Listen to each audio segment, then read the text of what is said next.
यही बोला है कि हमारा मन तभी खुश होगा जब गरीब को रहने को छत और खाने को अन्नदाना मिलेगा।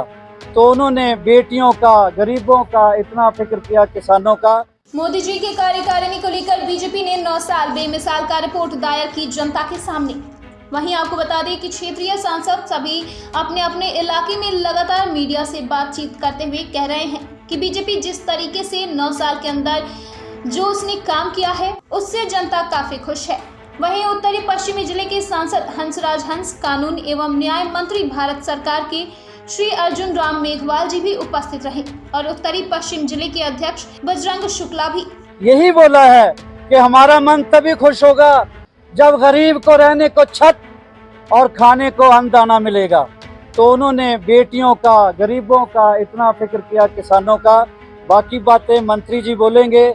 यहाँ तक मेरी कॉन्स्टिट्यूंसी का है, बेशक कहते हैं बेखबर लाख से ही, इतनी तो खबर रखते हैं, मेरे कान खींचते रहते हैं गाहे बगाहे, ये समझाते रहते हैं। ये बहुत बड़े कुछ काम हुए हैं। मुझे लगा था कि हेल्थ का कुछ पार्टियां बड़ा करती हैं तो बात पहले भी चली होगी, शुरू पहले ही हो गया होगा शायद, लेकिन इंडिया का सबसे बड़ा आयुर्वेदिक हॉस्पिटल नरेला में विनती पे बना है, वो खुद प्रधानमंत्री जी ने उद्घाटन किया है। UR2, चलो आप तो ताड़ी मार दो, पत्रकार तो नहीं मार सकते। UR2 जो हाईवे मोटरवे निकल रहा है, आप हरियाणा से आए, चंडीगढ़ से आए, पंजाब से आए, मेरी कॉन्स्टिट्यूंसी से अगर जाना एयरपोर्ट पे तो 2-3 घंटे तो मामूली है, फंसे रहते थे ट्रैफिक में। अब UR2 महीने 2 महीने में ये शुरू हो जाएगा। सिर्फ 20 मिनट में टर्मिनल 3 पे आप जाके पार्किंग कर लिया करेंगे गाड़ी, 20 मिनट आने में, 20 मिनट जाने में। और मुझे ये लगा था कि मेरे इलाके में अंडरपास और कुछ फ्लाईओवर बनने चाहिए, तो वो पहले गडकरी साहब की मेहरबानी हुई, प्रधानमंत्री जी के नेतृत्व में वो काम करते हैं। आपको एक मोटी बात बताना चाहता हूं, 2014 से पहले कोई योजनाएं नहीं थी, हम ये नहीं कहते। करीब 2014 से हम 2023 में बैठे हैं, 100 से ज्यादा योजनाएं आई है,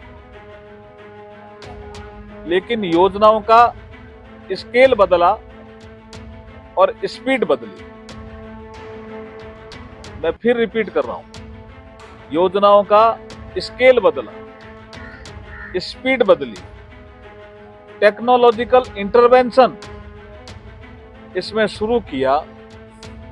डीबीटी के माध्यम से जनता के 2 लाख करोड़ रुपए फालतू जाते थे। फर्जी लोग जो पेंशन लेते थे, पीडीएस में सहायता लेते थे, उनमें जाता था, उसको आधार लिंक करके उनको बचाए। ये 3-4 बड़े काम है, उसी के इर्द गिर्द मेरी प्रेस वार्ता आज की रहने वाली। क्यों हम कहते हैं 9 साल बेमिसाल? जैसे एक मकान बनाने की योजना थी, हम दिल्ली में बैठे हैं, लेकिन शहरी आवास भी अब आ गया। लेकिन गांव में हम देखते थे कि मोदी जी से आने से पहले एक योजना थी जिसका नाम था इंदिरा आवास।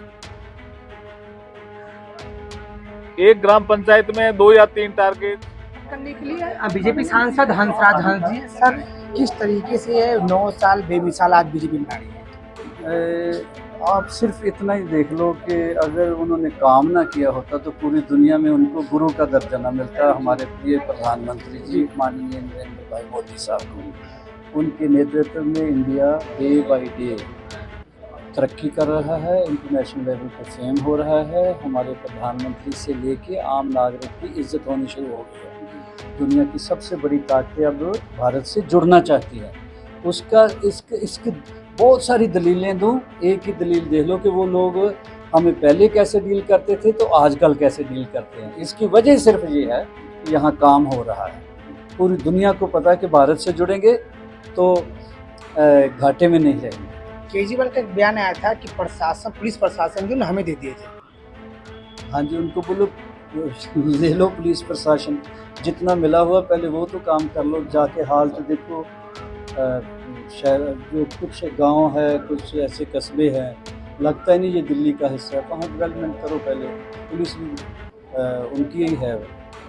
पुलिस को किसी की नहीं है, पुलिस ने लॉ एंड ऑर्डर देखना होता है, पुलिस सबकी है। नई दिल्ली आज क्या लगता है, हंसराज जी भी आए थे और मंत्रिमंडल भी थे, इस पे 9 साल बेमिसाल मोदी जी का जो जिसे कार्यकारिणी निकलेगी, क्या कहना है आज? पहले तो सभी मीडिया वालों का स्वागत है। जो 30 मई से 30 जून तक कार्यक्रम चल रहे हैं हमारे जी महाजन संपर्क अभियान, उसी के निमित्त प्रत्येक लोकसभा में एक जो है प्रेस कॉन्फ्रेंस थी। और आज उत्तरी पश्चिमी लोकसभा क्षेत्र के सांसद लोकप्रिय हंसराज हंस जी और हमारे केंद्रीय मंत्री अर्जुन मेघवाल जी के ने प्रेस को संबोधित किया। आपको पिछले 9 वर्ष की मोदी सरकार की उपलब्धियों के बारे में विस्तार से उन्होंने बताया है। और मैं तो इतना कहूँगा कि पिछला जो 9 वर्ष रहा है वो गांव, गरीब, मजदूर, किसान, युवा, महिला सभी के लिए लाभदायक रहा है। और कोई भी वर्ग कोई भी ऐसा क्षेत्र नहीं छूटा जहां पर मोदी सरकार की उपलब्धियों का लाभ ना पहुंचा हो।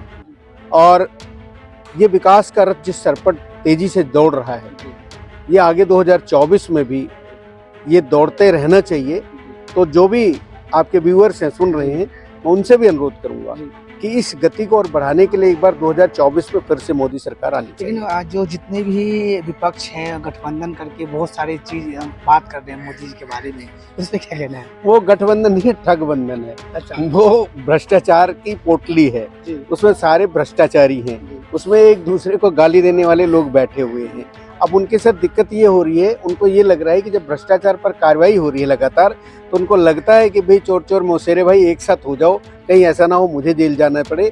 लेकिन मोदी जी ने परसों बूथ के कार्यकर्ताओं को संबोधन में उन्होंने कहा है कि ऐसा है कि एक चीज की गारंटी मोदी जरूर दे रहे हैं, वो इस चीज की दे रहे हैं कि जो देश के साथ भ्रष्टाचार करेगा, जो देश के लोगों का पैसा लूटेगा, उस पर कार्रवाई होगी, वो बचेगा नहीं किसी हालत में, चाहे जितना गठबंधन। 2024 में क्या कहना है? 2024 में 1001% फिर से नरेंद्र मोदी जी के नेतृत्व में भारतीय जनता पार्टी की सरकार बनने जा रही है। छोटा सवाल और दिल्ली के मुख्यमंत्री अरविंद केजरीवाल जी कहते हैं कि हमें कानून व्यवस्था हमें दे दी जाए, पुलिस हमें दे दी जाए, उस पर क्या कहना है? पंजाब की स्थिति आप अच्छी तरीके से जानते होंगे, किस तरीके नशा बढ़ रहा है, किस तरीके से वहाँ किसानों पर लाठी चल रही है। तो मुझे दिल्ली के बारे में कुछ नहीं कहना, जो मिला है उसको संभाल लो। दूसरी बात यह है कि केजरीवाल की भी उल्टी गिनती शुरू हो गई। आपने सवाल पूछ लिया तो मैं बताता हूँ, उनके 2 मंत्री जेल में हैं, सारे विधायक भ्रष्टाचार में लिप्त में हैं। जल्दी ही आपको ये खबर सुनने को मिलेगी कि केजरीवाल भी जेल जाने वाले हैं। यानी ये दावा कर रहे हैं आप? दावा नहीं है, उनके कर्मों का फल है, उसमें भाजपा का कोई रोल नहीं है। उसमें वो तो कहते हैं भाजपा ही सबका उठा के सीबीआई को, ईडी को, कोर्ट को भी गाली देने लग जाते हैं। उनका तो काम ही यही है, वो किसी को मानते ही नहीं। वो उन्हें खुद अपने को आप अराजक कहा है ना, नक्सली कहा है, तो वो तो संविधान को नहीं मानते, कानून को मानते, सरकार को नहीं मानते, तो उनकी तो बात ही अलग से है। लेकिन कानूनी तौर पर उन पे जो कार्रवाई होगी वो 1000% होगी, क्योंकि उन्होंने दिल्ली के लोगों को झांसे में दे करके दिल्ली के लोगों को जो है इस स्थिति में पहुंचा दिया कि आज उनका जीना मुहाल हो रहा है। और साथ में अपने लिए 45 करोड़ का राजमहल देखा होगा आपने किस तरीके से बनाया है। तो इस तरीके से भ्रष्टाचार की जांच हो रही है, बिलबिला रहे हैं वो, लेकिन भ्रष्टाचार की जांच में वो फंसेंगे और वो भी जेल जाएंगे, ये तय है। और दिल्ली में केजरीवाल दिल्ली से विदा होंगे। धन्यवाद। आप सुन रहे थे जिला अध्यक्ष बजरंग शुक्ला को, जो बीजेपी के दिग्गज नेता है। इन्होंने बताया कि जिस तरीके से जो है दिल्ली के मुख्यमंत्री अरविंद केजरीवाल जो है कानून व्यवस्था की बात कर रहे हैं कि कानून की व्यवस्था जो हमें दी जाए, महज वहीं पे बजरंग शुक्ला का कहना है कि ये एक प्रोपेगेंडा है, इनको पंजाब दिया गया था, उन्होंने संभाल नहीं पाया। अब देखना ही होगा कि आगे 2024 की राजनीति में क्या उथल पुथल हो सकती है। राकेश के साथ प्रिंस जायसवाल, दिल्ली समाचार।